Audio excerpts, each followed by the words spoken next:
You have 3 days to leave the house. My sister Emma smirked across the dinner table. Mom and Dad just watched in silence. I didn't flinch. I reached into my bag, pulled out the property records, and placed them beside my untouched plate.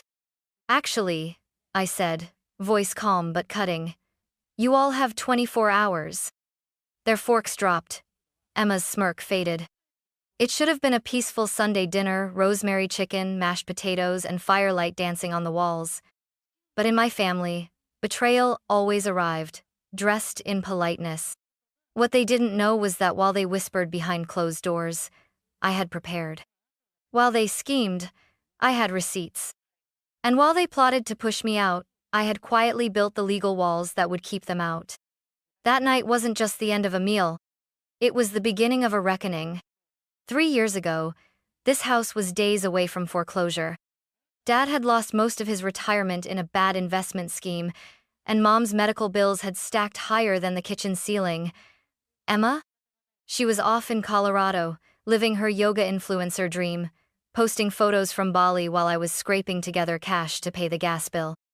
I never told them how close we came to losing everything. I just acted. I refinanced the mortgage under my name.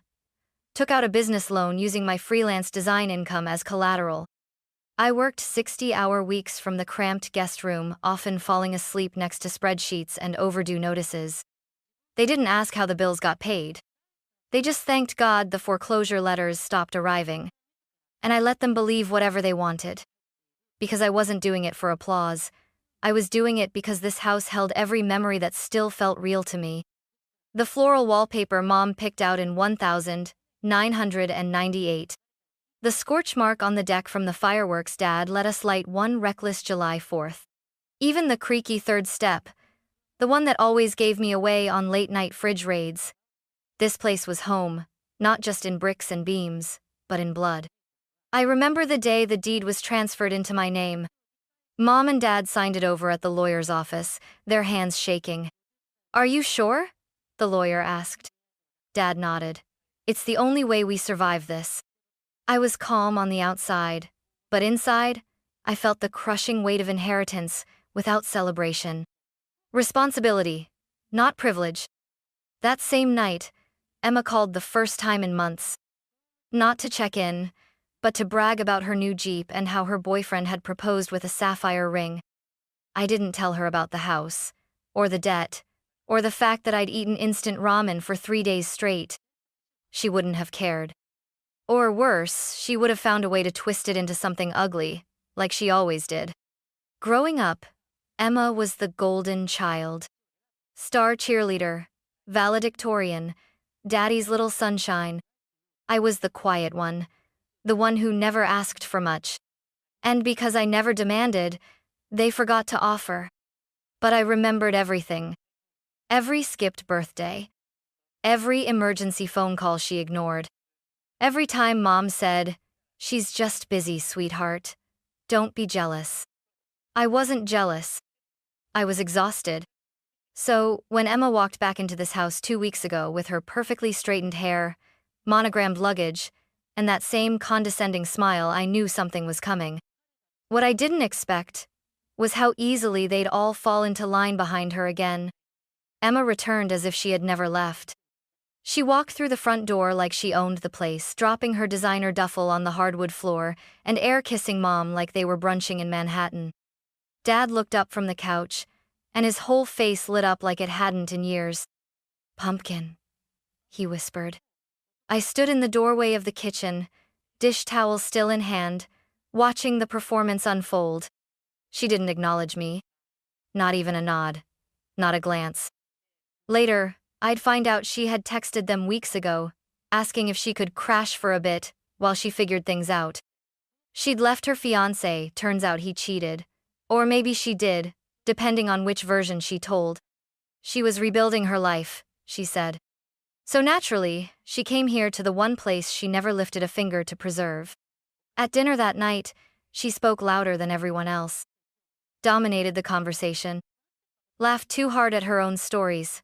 Tossed back wine like it was water. Mom clung to every word. Dad nodded like he was still her audience of one. And when I brought out dessert homemade lemon tart, their favorite Emma scoffed. Still playing house, huh, Evie? It was a tiny jab, but it landed like a dagger. She never said anything outright cruel. Emma was too polished for that. No, her weapons were subtler. Backhanded compliments, one-syllable dismissals, comparisons too casual to be unintentional. And yet it worked. Within a few days, Mom and Dad started falling back into old rhythms. Emma slept in the master bedroom. I stayed in the guest room, the same one I'd turned into a home office after months of living like a tenant in my own house. Emma just needs space to heal, Mom said softly one morning. Don't make things tense, Dad added, without looking up from his coffee. Tense. That word again. Apparently, existing was tense. Paying the bills? Tense. Trying to hold boundaries? Tense. But Emma flouncing around in silk robes and ignoring every shared chore? Totally acceptable. I kept my mouth shut. For a while. Until I overheard them whispering on the porch one night. She's always been so rigid, Emma said. She's tired, Mom replied. And you know Evelyn, she holds on to things. I just think maybe it's time for her to grow up and move on. Maybe she should find her own place. They didn't know I was standing just inside the screen door. And I didn't say anything then. But in that moment, I knew. This wasn't temporary. Emma hadn't come home to heal. She'd come to reclaim. And Mom and Dad, they were ready to let her. It didn't happen all at once. That's the thing about erosion, it's slow, quiet, almost gentle. Until one day, you wake up and realize the foundation has disappeared beneath your feet. First came the little things. Mom stopped asking if I wanted coffee in the morning. Dad left the mail unopened on the hallway table, mail with my name on it. Emma moved my things in the kitchen, rearranged the spice rack I'd organized, laughed about how chaotic it was before. No one asked me. Then came the conversations that paused when I entered the room. The glances between them fleeting but unmistakable. I started feeling like a guest. Like I had wandered into someone else's home and overstayed my welcome. One evening, I walked into the living room to find them sitting together on the couch, wine glasses in hand, fire crackling. Emma was telling them about a real estate course she took online. I think it'd be smart to downsize eventually, she said casually. Maybe even sell the house while it's still in good condition. Get a condo somewhere quieter. This place is just too much for Evelyn alone. I stood there in the doorway, frozen. They didn't even notice me. I left the room without a word and closed the guest room door softly behind me. I didn't cry. I didn't scream. I sat at my desk and opened the folder labeled Property Documents. Deed. Title transfer. Mortgage refinance. Tax receipts. Legal counsel notes. My name. My responsibility. My home. But that didn't seem to matter anymore. Because somehow, in their eyes, Emma was still the center of gravity, the one they revolved around, no matter how long she'd been gone, no matter how little she'd given back. She didn't earn their loyalty. She inherited it. And I had to buy mine, month after month, dollar by dollar, and even then, it was conditional. As long as I was useful, as long as I stayed quiet, as long as I didn't challenge the family myth that Emma was the sun and I was the shadow. I started locking the door to my room. Not out of fear, but out of something worse. Foresight. Something was coming. I could feel it in the way Emma avoided eye contact, in the way Mom sighed every time I brought up bills, in the way Dad's voice dropped when he asked, "Do you really need to be here full time?" No one said it, but I heard them all the same. You're in the way. You're too much. You're not wanted. And so, I waited. Not passively, no. I sharpened my silence. I gathered my evidence. I let them underestimate me, let them think I was soft, or afraid, or too loyal to fight. Because I knew the strike was coming. I just didn't know it would come over roast chicken and red wine. It was supposed to be just another dinner. Roast chicken. Garlic mashed potatoes. That lemon vinaigrette salad Mom always made when she wanted things to feel normal. The table was set for 4. Emma brought out wine, some overpriced bottle she'd picked up on her way back from yoga. Dad carved the chicken like it was Thanksgiving. And I sat silently, watching them pretend this house wasn't built on the bones of my sacrifice. Halfway through the meal, Emma took a sip of wine, set her glass down with that signature dramatic flair, and smiled at me like a cat who'd already swallowed the bird. "You have 3 days to leave the house," she said casually. Just like that. 3 days. No discussion, no context. A sentence dropped into mashed potatoes and silence. I looked at her, then at Mom and Dad, hoping for some kind of reaction. Nothing. Mom looked down at her plate. Dad reached for the salt. Neither said a word. I blinked. "Excuse me?" I said quietly, trying to keep my voice from cracking. Emma tilted her head, her tone saccharine. "It's not personal, Evie. We just think it's time you moved on. You've been here a long time. It's not healthy." "We?" I repeated. "Mom and Dad agree," she said smoothly, glancing at them like a lawyer revealing her co-signers. Dad cleared his throat. "It's not about the house," he muttered. "It's about peace, harmony." "Peace?" I whispered. "You think this is peace?"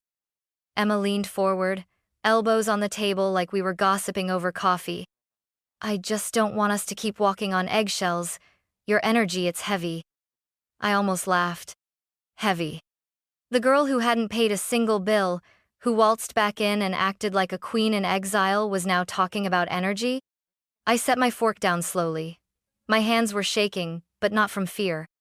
From clarity. I reached into my bag and pulled out the thick folder, the one I hadn't touched in months, but always kept near. I opened it, flipped to the first page, and slid it across the table toward Emma. The deed. In my name? Signed, notarized, filed 2 years ago. Then I looked them in the eyes, all 3 of them. "Actually," I said calmly, "you all have 24 hours. The silence that followed felt like thunder. For a moment, no one moved. Emma stared at the deed like it was written in another language. Mom's eyes flicked to it, then to me, wide with something between disbelief and fear. Dad set his fork down slowly, as if trying to keep the table from shaking. "I don't understand," Emma said, voice brittle. This isn't real." "It's very real," I replied, my voice low but steady. "Signed, notarized, legally binding. Dated 18 months ago, the day I paid off the final balance of the mortgage. In full." Dad's face went pale. "I refinanced it under my name," I continued, sliding another paper across the table. "Paid off the liens, took over the insurance, paid the property tax, fixed the leaking roof, the electrical, the mold in the basement. You remember that, right? No, probably not. You weren't here."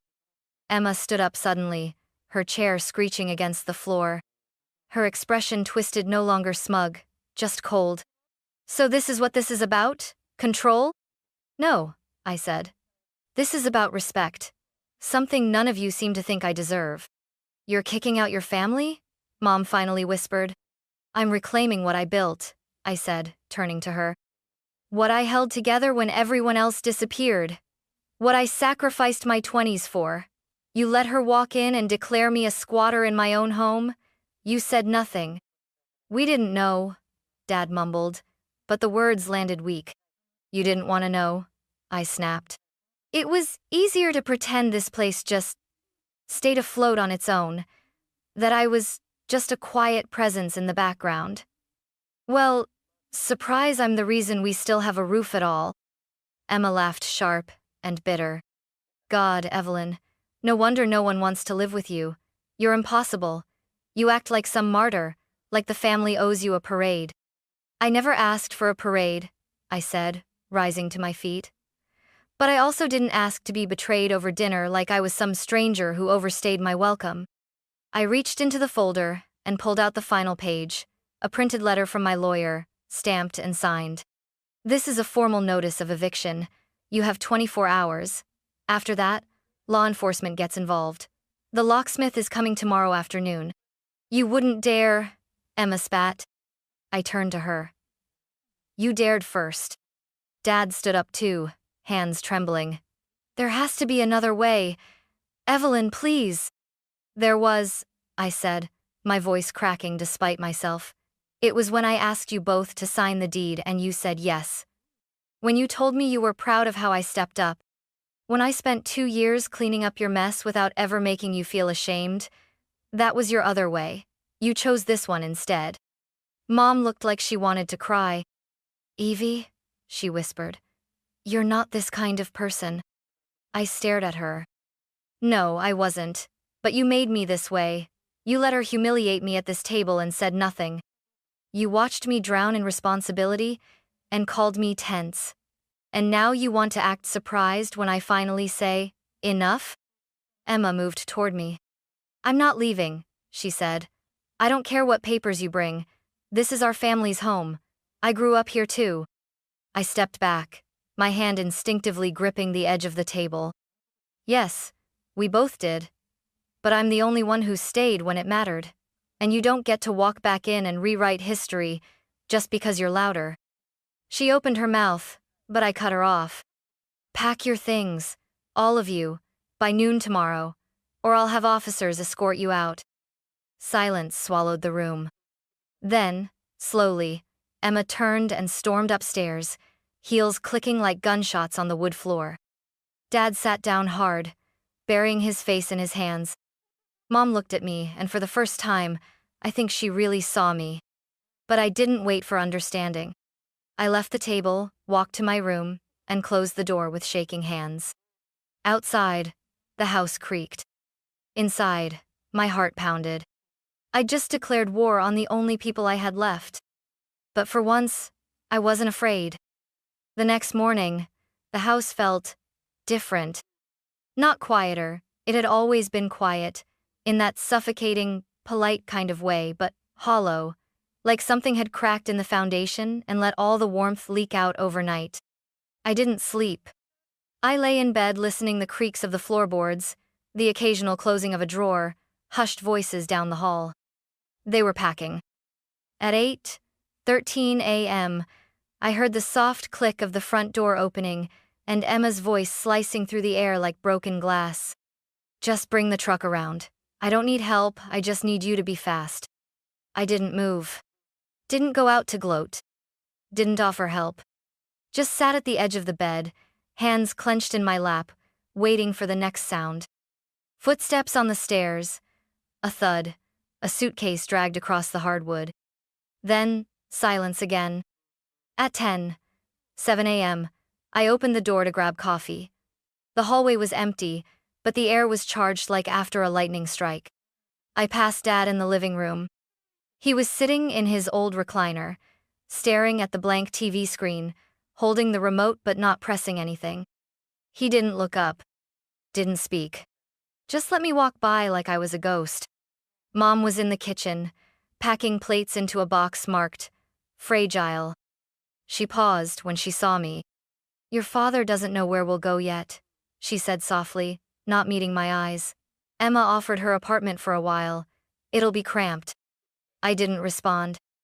I just nodded once and reached for the kettle. She didn't mean to, she began. She did, I interrupted. And you let her. Mom's shoulders sagged. She didn't argue. Didn't cry. Just picked up the next plate and wrapped it in newspaper. By 11:40 a.m., the front door opened and closed 3 times in quiet succession. Once for Emma. Once for Mom. Once for Dad. No goodbyes. No final words. Only the sound of departure, and the wind against the windows. At 12:03 p.m., I locked the door. Turned the bolt slowly. Felt it click into place. It was done. No screaming. No physical fights.